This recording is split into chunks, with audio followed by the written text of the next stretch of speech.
She should eat somewhere else. This place isn't made for wheels. Look at that badge. Probably bought it online just to call herself a soldier. Huh? Careful, Marine. No one here's gonna catch you if you fall. The laughter cut through the air, dry, sharp, heavy with disdain. 3 men in black leather jackets blocked the narrow aisle, the light glinting off the silver skull patches on their shoulders. One of them nudged forward with his knee, shoving lightly against the wheelchair. Grace Torres rolled backward, hitting the edge of the table hard. The coffee cup slipped from her hand and shattered on the floor. The sound of breaking glass mixed with the clang of metal, echoing coldly through a crowded room that suddenly felt dead silent. Marine Corps, huh? Looking at you, I'd say you surrendered a long time ago. No one in the diner said a word. The waitress froze mid-step. A man at the counter lowered his head, pretending not to see. Grace steadied herself, both hands on the wheels. She didn't react. She didn't speak. She just looked straight ahead. Her gaze stopped on the globe and anchor insignia pinned to her collar, the emblem of the United States Marine Corps. Sunlight streamed through the window, striking the metal and reflecting a faint copper glow, steady, defiant, alive. Hey, look at that, she's still wearing it. Guess she still thinks someone cares. Well, the world's changed, soldier. You should have stayed in your past. A spoon fell into a cup, a small hollow sound that cut through the tension. A man turned away from the bar. No one dared breathe. Grace didn't move. Only her eyes, deep calm and unflinching, seemed to hold everything they could never understand. Then she tilted her head slightly, looking toward the empty space in front of her. Not a word left her lips. But it was that silence, sharp, unyielding, almost sacred, that made the entire room freeze. For just one moment, everyone knew a storm had begun. If you believe that true courage doesn't live in the sound of gunfire, but in the silence of those who have already been through war, subscribe to brave veteran stories and help us preserve the memory, dignity, and quiet honor of our silent heroes. No one in the diner moved. The laughter from moments ago had vanished, leaving behind a thick stillness, the kind that lingers after the smoke of battle. Grace bent down, her hand brushing against the shards of glass still slick with spilled coffee. She picked them up one by one, slow and deliberate, as if she were gathering the scattered pieces of her own dignity. Her fingertip caught on a sharp edge, a small cut, a bead of blood. But she didn't flinch. She just stared down, calm and silent, not a sigh escaping her lips. The clock behind the counter ticked on its minute hand, stuck 5 minutes behind. That delay made time itself feel trapped between two worlds, one of artificial silence and another of memories that refused to fade. Grace rolled her chair toward her usual corner. The faint squeak of wheels against the tile echoed through the diner, dry and rhythmic, like the footsteps of soldiers long gone. On the table, the broken cup lay overturned coffee spreading across the surface, in a dark stain that looked almost like a map, shapeless and lost. She opened her wallet. A photograph slipped out light as a breath from the past. 6 people stood in it, 5 men and 1 woman, her younger than. Body armor, heavy faces, dusted with sand eyes, burning with purpose. The faded words, 1st Marine Division, Fallujah barely visible beneath the creases, but the smiles, those still shone. Grace held the photo in both hands, her fingertips tracing each faces that no longer existed anywhere but here. A thin layer of dust clung to the edge of the photo, merging with the brown stain of coffee, like time and memory becoming one. Still standing, guys. Her voice was hoarse but steady. It wasn't just words, it was a vow renewed. She set the photo on the table, smoothed it out, then folded it carefully back into her wallet. Every motion was slow, deliberate, precise, as if she were performing a ritual not of mourning, but of remembrance. Outside, the afternoon sun slipped through the window pane, laying a soft stripe of gold across her shoulder. Dust floated in the beam of light, swirling like quiet souls watching from above. She squinted slightly, a bead of sweat tracing from her temple down her neck, disappearing into the worn flannel of her shirt. No one approached. The waitress avoided her eyes, polishing the counter that was already clean. An elderly couple rose, quietly paid, and left. The bell above the door jingled as it closed, the sound delicate, almost like a farewell. Grace remained sitting in the middle of that dim, fragile calm. Her hand moved to her chest, resting over the Marine Corps insignia. Her fingers brushed the worn metal, the coolness seeping into her skin. To others, it was just decoration. To her, it was flesh, a reminder that once she belonged to something far greater than herself. She took a deep breath, held it for a moment, then exhaled slowly. No tears, no trembling. Only the steady rhythm of breath and the unwavering gaze of someone who'd learned to face the world without flinching. The clock ticked again, the minute hand finally moved.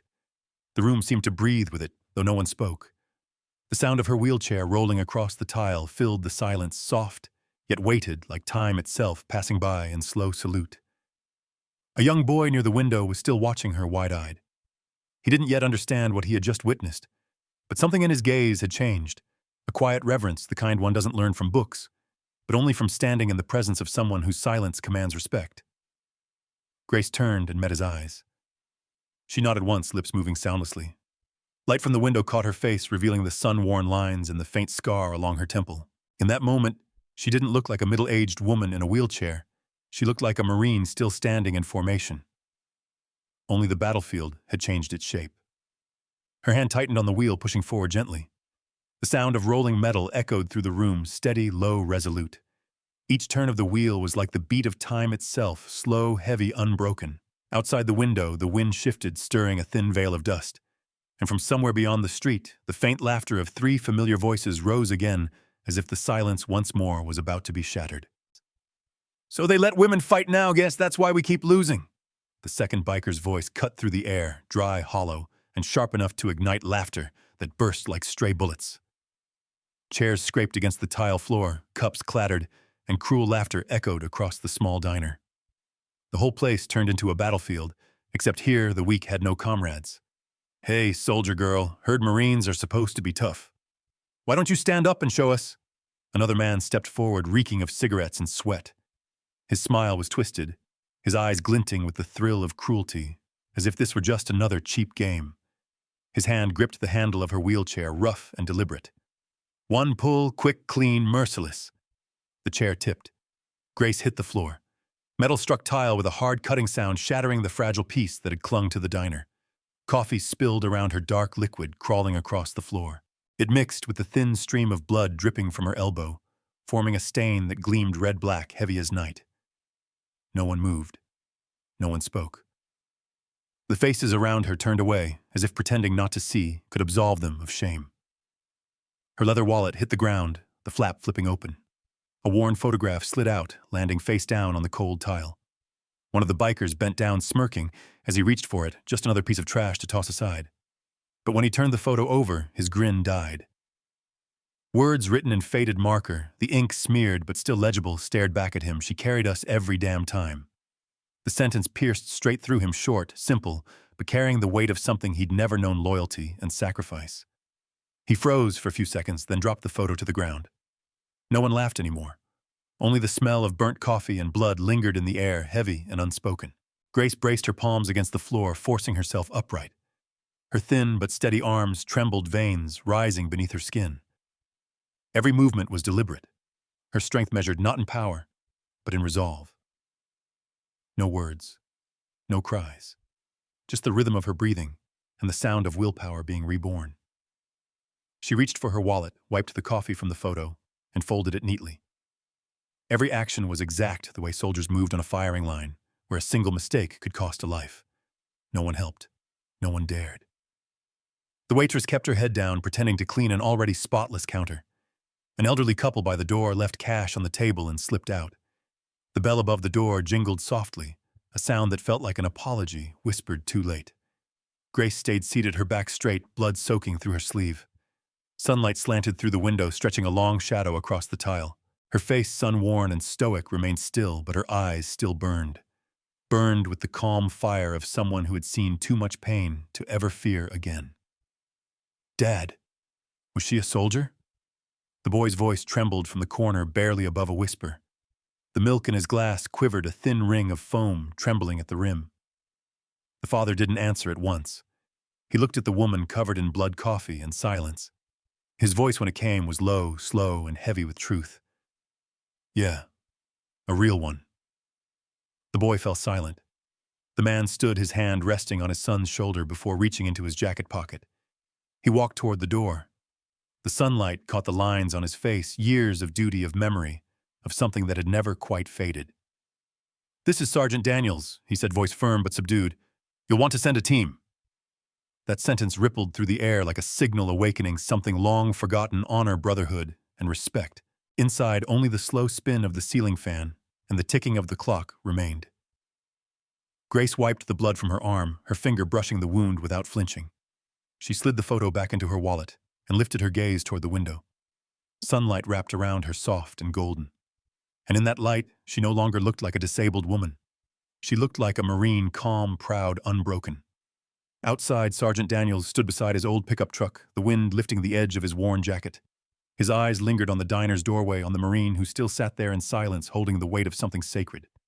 Far down the road, a low military engine growled its steady rhythm, approaching deep, deliberate, and carrying with it the sound of honor returning home. The wind caught that sound, carrying it through the air, as if the silence itself was making way for justice to enter once more. Grace sat once more in her old corner of the Rusty Fork diner, where the late afternoon light filtered through the frosted glass and fell across a table stained with dry coffee. Her breathing was slow and steady, as if she were counting the seconds with the discipline of someone who had learned long ago how to wait in silence. The air smelled faintly of burnt coffee and rusted metal. No one dared to look at her anymore, but everyone knew she was still there, sitting upright, calm, her gaze fixed somewhere beyond the walls around her. Outside, pale sunlight stretched across the empty road.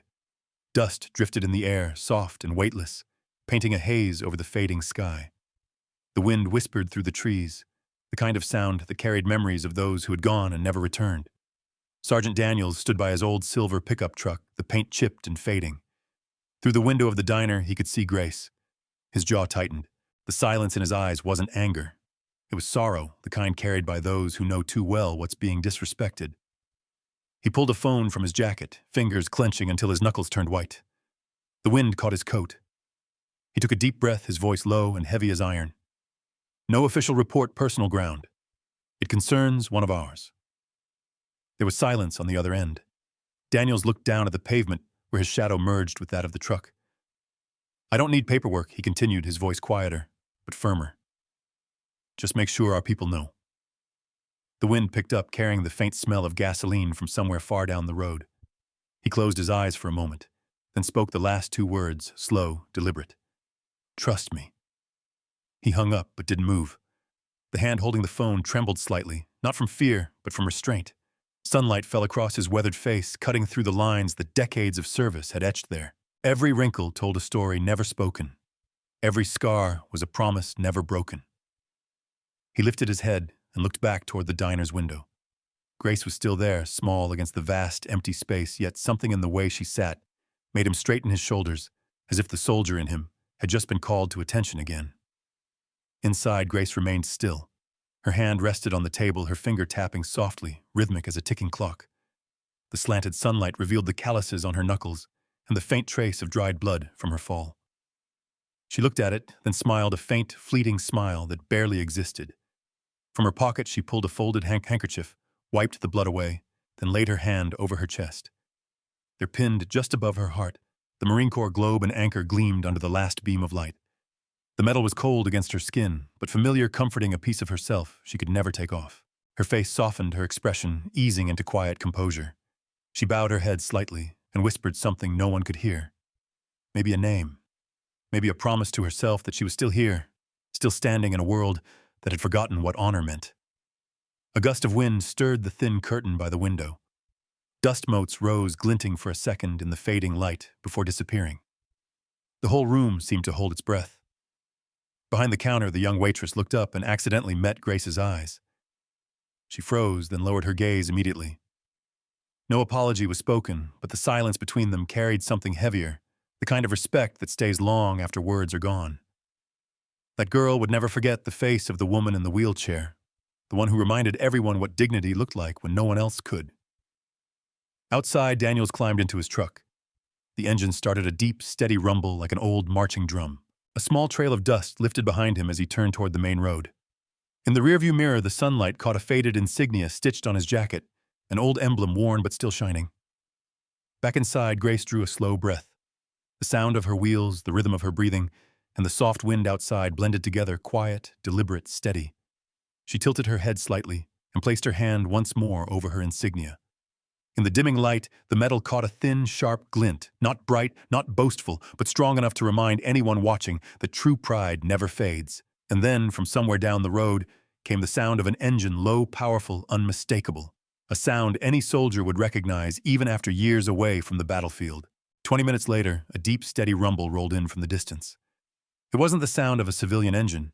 It was heavier, sharper, unmistakable, the kind of sound that made every veteran lift their head without thinking. Outside the window, a green military SUV slowed to a stop in front of the Rusty Fork grill. The Marine Corps insignia on its door caught the golden sunlight gleaming like a quiet promise. The doors opened. 3 figures stepped out, their posture straight, their stride steady, their very presence shifting the air around them. At the front was Master Sergeant Reynolds, tall, broad-shouldered, his silver hair glinting in the sun, a steel cane tapping lightly at his side. Behind him walked Captain Rodriguez, her face composed but commanding, the row of ribbons across her chest, catching the light. The last was Corporal Jenkins, younger, firm-jawed, pushing an empty wheelchair in silence. The diner door swung open. The wind chime rattled once, sharp and dry. Every conversation died. The only sound left was the weight of boots striking tile, heavy, deliberate, like the heartbeat of a memory returning. Eyes turned toward them, some curious, some fearful, others already ashamed. Reynolds stopped in front of Grace, his gaze falling briefly on the dried blood that stained her sleeve. "Staff Sergeant Torres," he said, voice deep and steady as a marching drum. "Forgive our delay." Grace lifted her head. For a moment she didn't move, then her hand rose to her brow, a perfect salute. Precise, unshaken, the kind of movement muscle remembers even when years try to erase it. Reynolds saluted back, crisp, measured, but filled with quiet reverence. No one in the diner dared to breathe. The waitress froze with a towel in her hand. Little Tommy sat motionless, eyes wide, as if watching something sacred unfold. Light streamed through the glass, striking the Marine Corps globe, an anchor pinned to Grace's collar. The metal caught the sun and bloomed into a small halo, warm, bright, and holy. No music, no speeches, yet somehow the room itself had become a ceremony. Captain Rodriguez stepped forward. Her voice was steady, clear, and carried the authority of a soldier who had led in both war and loss. "We're not here because of orders," she said. "We're here because of honor. A Marine who once led her unit through Fallujah should never have to sit alone in a room filled with contempt." Grace met her eyes. Her expression softened, but her tone stayed calm. "I don't need their apologies, ma'am," she said. "I just want them to understand." Rodriguez nodded once, her gaze steady, carrying both empathy and command. "To understand," she replied, "and to remember. Because silence in the face of injustice is its own form of betrayal." Reynolds tapped his steel cane once on the floor, a single sharp note that echoed like a rifle crack. He turned slightly toward Jenkins. The young corporal stepped forward, positioning the empty wheelchair beside Grace's table before standing at attention, hands clasped behind his back. Grace studied him, her brow furrowing slightly. The face was younger but familiar. Recognition flickered in her eyes. Reynolds glanced between them, then said, his tone softening. "He insisted on coming, Staff Sergeant. Said he owed a debt." Jenkins drew a slow breath. His voice shook not from fear, but from memory. "Ma'am, Fallujah, 2004. The Humvee took a hit. 3 of us were trapped inside. You came back, pulled us out. Bare hands." He swallowed hard. "I was one of them." The diner fell utterly silent. No clinking cups, no whispers. Only the sound of the wind slipping through the window seams and the heavy pulse of hearts remembering. Grace's voice was quiet, trembling slightly, but steady enough to hold the weight of years. "Private Jenkins, you made it." He nodded. "Because of you, ma'am." His eyes shimmered, but the tears never fell. Reynolds placed a hand on his shoulder, nodding once, then turned to the crowd. "A Marine can forget many things he said, but never the one who dragged him out of hell." No one spoke. The elderly couple by the door bowed their heads. The young waitress wiped at her eyes with the back of her hand. Little Tommy clung to his father's sleeve, his small voice caught in his chest. Grace tightened her grip on her wheels and drew a long breath. Her gaze swept across the room, over bowed heads, over humbled eyes, and returned to the 3 Marines standing before her. A thin smile crossed her face, quiet but warm. "You came," she whispered. "That's enough." Reynolds nodded, slow and solemn. His voice filled the still air, not as an order, but as a truth. "The honor of the Marine Corps isn't found in rank," he said. "It's in how we stand beside each other in battle or in peace." No applause followed. No words broke the stillness. But everyone in that room knew what they had just witnessed wasn't a scene, it was a rite. A ceremony of remembrance, of respect, of dignity, restored to its rightful place. Outside, the light tilted westward. Dust swirled in the warm wind, and Captain Rodriguez stepped forward once more, her eyes sharpened, her voice about to speak words that would make the room hold its breath all over again. Captain Rodriguez stepped forward, the click of her polished shoes echoing across the quiet diner, steady, precise, controlled. Her voice followed calm, but cutting every word honed by years of command. "We received a call," she said, "that a decorated veteran was publicly humiliated on American soil, in civilian territory." Silence blanketed the room. Every head turned toward her, then slowly to the three bikers huddled in the corner, frozen in their seats. No one moved. Only the ticking of the wall clock and the uneven sound of breathing filled the space. Behind her, Master Sergeant Reynolds stood tall, both hands resting on his steel cane. His voice broke the silence, deep, resonant, unyielding. "No one touches one of ours," he said, each syllable deliberate. "Not in combat. Not in peace. Never." The words carried through the diner like the roll of a distant drum, sinking deep into the hearts of everyone present. An older man near the door bowed his head, gripping his coffee cup tighter, unsure if what he felt was shame or respect. Rodriguez took another step forward, her eyes sharp as tempered glass. "A female Marine," she continued, "who once led her unit through Fallujah, insulted here in the country she fought to protect. Do you have any idea what that means?" No one answered. The largest of the three bikers, the one who had pushed Grace, swallowed hard. His eyes darted from the floor to the window, searching for an escape that wasn't there. From behind, Corporal Jenkins stepped forward. His hand trembled slightly, but his voice did not. "Staff Sergeant Torres," he said, "pulled three of us out of a burning Humvee. I was one of them." Grace lifted her head. The air seemed to still the noise from outside, fading into nothing. She looked at him for a long moment, her expression soft, steady. "Private Jenkins," she said quietly, "you're still alive." He nodded, voice tight, each word heavy with gratitude. "Because of you, ma'am. I owe my life to the woman who lost part of herself so that we could stay whole." The diner's silence deepened, thick enough to feel. Reynolds rested a hand on Jenkins's shoulder, a gesture both paternal and proud. "That he said slow and deliberate is why we're here. To remind the world that a soldier's honor never dies. It only stays silent until someone tries to step on it." Rodriguez turned her gaze back to the bikers. Her face didn't change, but her tone cut sharper than any reprimand. "You didn't know who she was, did you? Then let me tell you. The woman you mocked commanded over 30 Marines through the fires of Fallujah. She saved her men, and she lost a piece of herself doing it." One of the men lowered his head, face pale. Another bit his lip. The third stared at the floor, hands trembling slightly on his knees. None of them spoke. Grace looked at them, her voice calm, almost gentle. "I don't need their fear," she said. "Only their memory. Because sometimes the silence of a soldier speaks louder than the noise of a whole room." Reynolds' lips curved faintly into something between a smile and a sigh. "You're right," he said softly. "Because silence wears its own uniform." Behind the counter, the waitress raised a trembling hand to her mouth, tears gathering in her eyes. An elderly man stood slowly lifting his arm in a salute, a gesture so simple and pure that it silenced even the sound of breath. Rodriguez didn't speak. She simply nodded, returning the salute with quiet reverence. Grace remained seated, her gaze falling toward her hands. Her voice was soft, nearly a whisper. "I only did what any of us would have done." Jenkins clenched his fists, eyes glistening.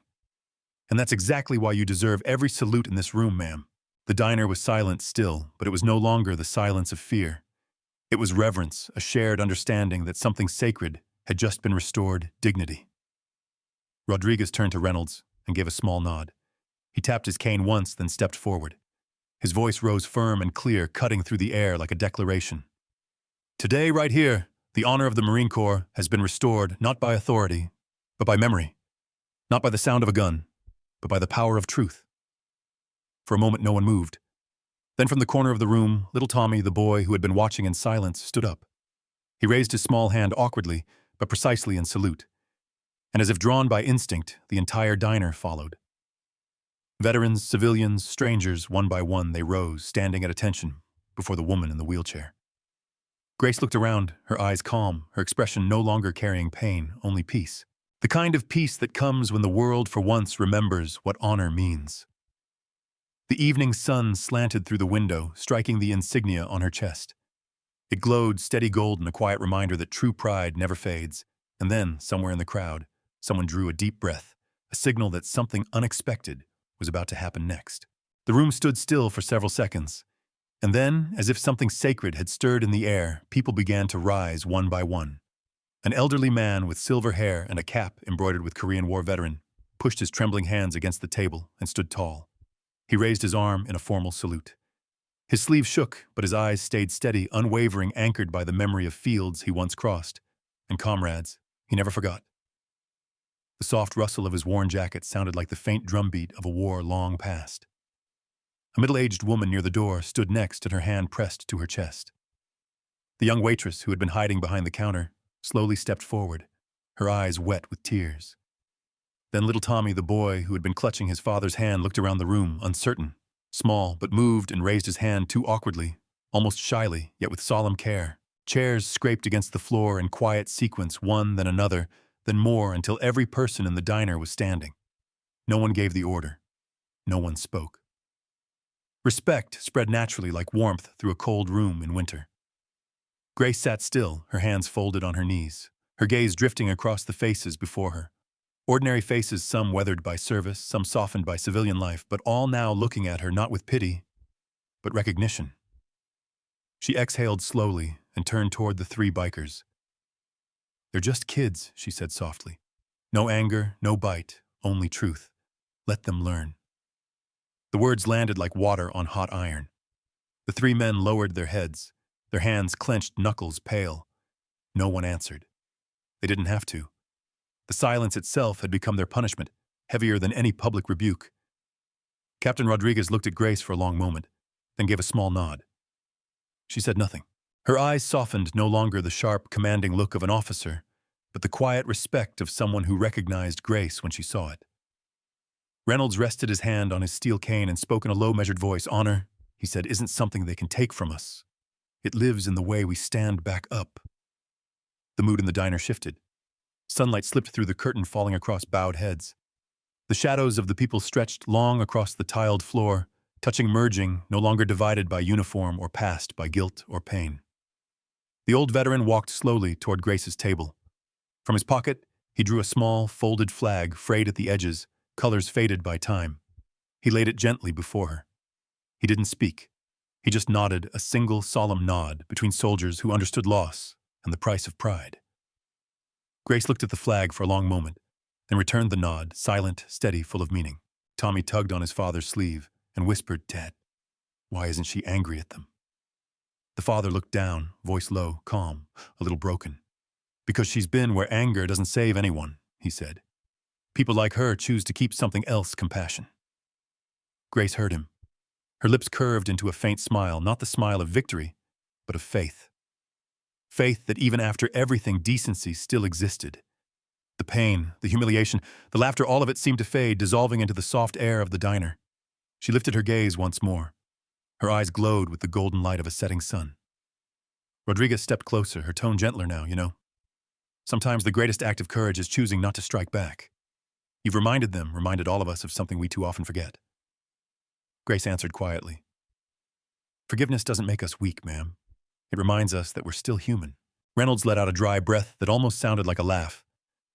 "You remind me of a man I once served with," he said. He sat just like that, silent after saving his whole squad. Said war taught him one thing: kindness is its own kind of discipline. Rodriguez glanced around the room. The light caught her deep brown eyes as she murmured, "Maybe the world still has hope, as long as it keeps a few more people like her." No one replied. No one needed to. The entire diner stood in stillness. The afternoon light reached across the wall, brushing the old photo of Grace and her unit still stained with dried coffee. The beam slid over the faded handwriting scrawled on its back. "She carried us every damn time." Tommy looked up at the photo, then at Grace. He raised his hand in another salute, small, imperfect, but true. Grace met his gaze and nodded, her eyes glistening softly with peace, not sorrow. Outside, a breeze stirred through the open door, carrying the faint rustle of flags fluttering down the street. The air in the diner settled warm, clear, renewed like the calm after a long, cleansing rain. And in that quiet warmth, the lesson took root without a single word: dignity doesn't live in strength. It lives in how a person chooses to rise in silence but with honor. Beyond the window, the sunlight faded, and a week later, those who passed the Rusty Fork would notice something different. Not a new sign, not brighter lights, but the unmistakable feeling that the place itself had been reborn. From respect. A week later, the old sign of the Rusty Fork Grill was gone. In its place hung a new wooden board, its surface brushed smooth, the white hand-painted letters reading, Homefront Cafe, where respect is always on the menu. It wasn't grand. It didn't shine. But people walking by always slowed, pausing, just long enough to feel something, as if those simple words carried a quiet promise, a memory held together by gratitude. Inside, the walls had been repainted in a lighter shade. Along them hung new wooden frames, photographs of those who had served. Some faces were young and sharp beneath helmets, others lined and gray beneath dress caps. Beneath each photo, just 4 words served with honor. The table where the 3 bikers once sat remained untouched. No sign marked it yet, no one dared to occupy it.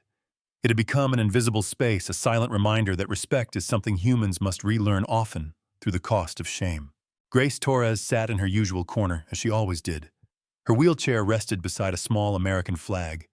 Its edges frayed, its colors faded, but when the afternoon light passed through the window, the fabric still shimmered, as if waving in a quiet wind. On her table sat a cup of black coffee steam rising faintly beside a newly laminated photograph, the same one taken in Fallujah, now preserved clean and clear. She watched the room in silence, the new waitress greeting guests with care, the elderly owner wiping tables, a few local veterans sharing low conversations. Her presence was no longer curiosity. It was tradition. No one called her the woman in the wheelchair anymore. To everyone here, she was once again what she had always been, Staff Sergeant Torres. Every Thursday at precisely 6 o'clock, the familiar sound of an SUV engine rolled to a stop outside. Master Sergeant Reynolds, Captain Rodriguez, and Corporal Jenkins would walk in without ceremony, without noise. They chose the table near Grace, ordered their coffee, and sat quietly. Few words were exchanged. Sometimes just a nod or a faint smile. For those who had known war, silence was its own language, one spoken only by those who understood loss. One late afternoon, as the sunlight slanted through the glass, the door opened once more. A young soldier stepped inside his uniform, still crisp cap folded neatly in his hands, his posture straight with the stiffness of recent training. He hesitated at the threshold, his eyes unsure as though afraid his footsteps might disturb something sacred. Grace looked up and smiled softly. "First deployment?" she asked, her voice low but warm. The young man straightened, surprised. "Yes, ma'am. I leave in the morning." "Then have a seat," she said. "There's always room here for someone carrying the torch." He sat down, back straight, hands still holding his cap. Reynolds slid a cup of coffee toward him. Jenkins gave a faint grin. Rodriguez nodded, her expression calm and proud. No one asked for his name. It didn't matter. What mattered was that he understood where he was among those who knew fear, pride, and the heavy quiet of waiting. Rodriguez spoke gently, her tone softening. "You don't need to know this place's story," she said. "Just remember, when you go, there will always be someone waiting for you to come home." The young man nodded. "Yes, ma'am." No one else spoke. For a brief moment, even the air seemed to slow.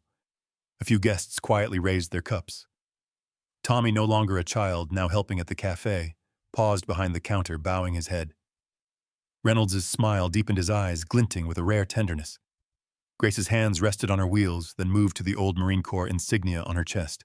The fading metal caught a beam of light, sending a soft glow across her uniform. "We're still carrying on," she murmured, "one day at a time."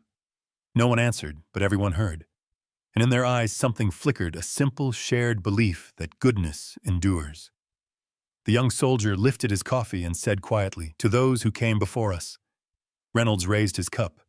"And to those still carrying the torch." Grace smiled. "You are seen. You are one of us. You'll never stand alone." The cafe raised their cups together, no cheers, no applause. Only the whisper of wind through the open door brushing the little flag behind Grace's chair.